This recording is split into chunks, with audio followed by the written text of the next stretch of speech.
नमस्ते दोस्तों और वेलकम टू 10 कदम इतिहास के कहानी पुरानी तैयारी नहीं।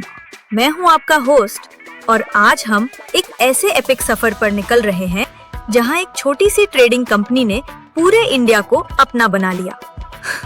Sounds like some crazy startup story, right?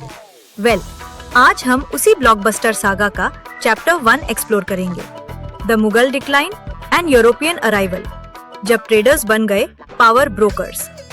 Imagine करो, 18वीं सदी से पहले का भारत, हमारा इंडिया भाई, कोई छोटा मोटा प्लेयर नहीं था। हम द ग्लोबल इकोनॉमिक और कल्चरल हब। पूरी दुनिया हमारे टेक्सटाइल्स की दीवानी थी और हमारा इंडस्ट्रियल आउटपुट भाई वर्ल्ड का 25%। मतलब हमारी इकोनॉमी फुल स्विंग में थी।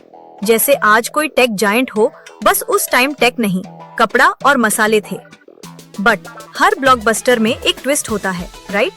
18वीं सदी के आखिर तक जो मुगल एम्पायर कभी इंडिया का किंगपिन था, वो अब डिक्लाइन मोड में चला गया। सोचो, एक बड़े बिजनेस एम्पायर का सीईओ वीक हो जाए, इंटरनल कॉन्फ्लिक्ट्स चल रहे हों और कैश फ्लो भी टाइट हो। एग्जैक्टली वही हाल था मुगल्स का। वीक रूलर्स, आपस में लड़ाइयाँ और फाइनेंशियल क्राइसिस ने एक बड़ा सा पावर वैक्यूम क्रिएट कर दिया। जैसे कोई खाली कुर्सी छोड़ दे और सब उस पर बैठने के लिए दौड़ पड़े। और एक ब्लंडर, मुगल्स ने नेवल पावर पर ध्यान ही नहीं दिया।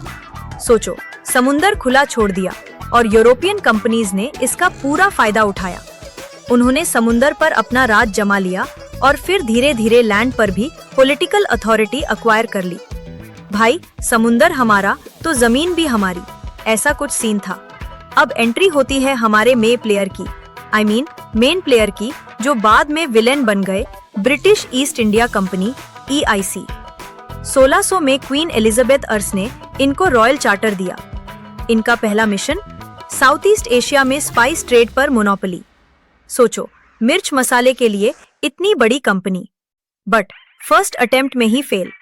डच ने इनको टफ कंपटीशन दी और इनके इंग्लिश गुड्स जैसे वुल, इंडोनेशिया की गर्मी में कोई नहीं पूछता था।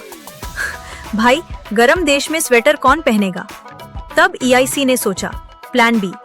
1610 में उन्होंने इंडिया की तरफ रुख किया। क्यों? क्योंकि इंडिया में फ्लरिशिंग टेक्सटाइल इंडस्ट्री थी, जिसका पोर्चुगीज और फ्रेंच पहले से ही फायदा उठा रहे थे। EIC ने बोला, चलो जहाँ पैसा है वहाँ चलते हैं। और भाई, ये मूव इतना सही निकला कि 1700 तक EIC साल के मिलियंस ऑफ पाउंड्स कमा रही थी। बस यही पैसा इनके फ्यूचर मिलिट्री एडवेंचर्स और एम्पायर बिल्डिंग का फाउंडेशन बना। ईस्ट इंडिया कंपनी का एक प्योरली कमर्शियल एंटिटी से एक फॉर्मिडेबल पॉलिटिकल पावर बनने का सफर उसके ट्रेडिंग आउटपोस्ट्स, जिन्हें फैक्ट्रीज कहा जाता था, की एस्टैब्लिशमेंट से शुरू हुआ। मुगल एम्परर जहांगीर से परमिशन मिली और मद्रास 1639, बॉम्बे 1661 और कैलकाटा 18वीं सदी की शुरुआत जैसे की सिटीज में टेक्सटाइल प्रोडक्शन सेंटर्स सेटअप किए। ये फैक्ट्री सिर्फ दुकान नहीं थी भाई, ये फोर्टिफाइड थे, इनकी अपनी प्राइवेट आर्मीज थी एसेट्स प्रोटेक्ट करने के लिए। और लंदन से कम्युनिकेशन इतना स्लो था, एक लेटर को 3 महीने लगते थे, कि लोकल EIC ऑफिशियल्स को पूरी ऑटोनॉमी मिल गई। उन्होंने अपनी पुलिस फोर्स और जस्टिस सिस्टम भी बना ली। सोचो, एक कंपनी और उसकी अपनी पुलिस, फुल पावर। इंडिया में यूरोपियंस की एंट्री तो वास्को डा गामा ने 1498 में ही कर दी थी। पोर्चुगीज, डच, फ्रेंच सब यहाँ थे, अपने अपने ट्रेड के लिए लड़ रहे थे। लेकिन 18वीं सदी की शुरुआत तक ब्रिटिश, डच और फ्रेंच ही में प्लेयर्स बचे थे। ये सब इंडिया में सुप्रीमेसी के लिए एक दूसरे से कॉम्पीट कर रहे थे। जैसे आजकल स्ट्रीमिंग वॉर्स चल रही हैं, वैसे ही कुछ। और इधर मुगल एम्पायर का डिक्लाइन कंटिन्यू था। औरंगजेब के बाद के वीक रूलर्स, फाइनेंशियल क्राइसिस और फॉरेन इन्वेजन्स, नादिर शाह, अहमद शाह अब्दाली ने एम्पायर को अंदर से खोखला कर दिया। सोल्जर्स को सैलरी नहीं मिलती थी, नोबल्स आपस में लड़ते थे और कोई यूनिटी नहीं थी। जब घर में ही इतनी गड़बड़ हो तो बाहर वाले तो फायदा उठाएंगे ही, राइट? तो ये थी कहानी की शुरुआत।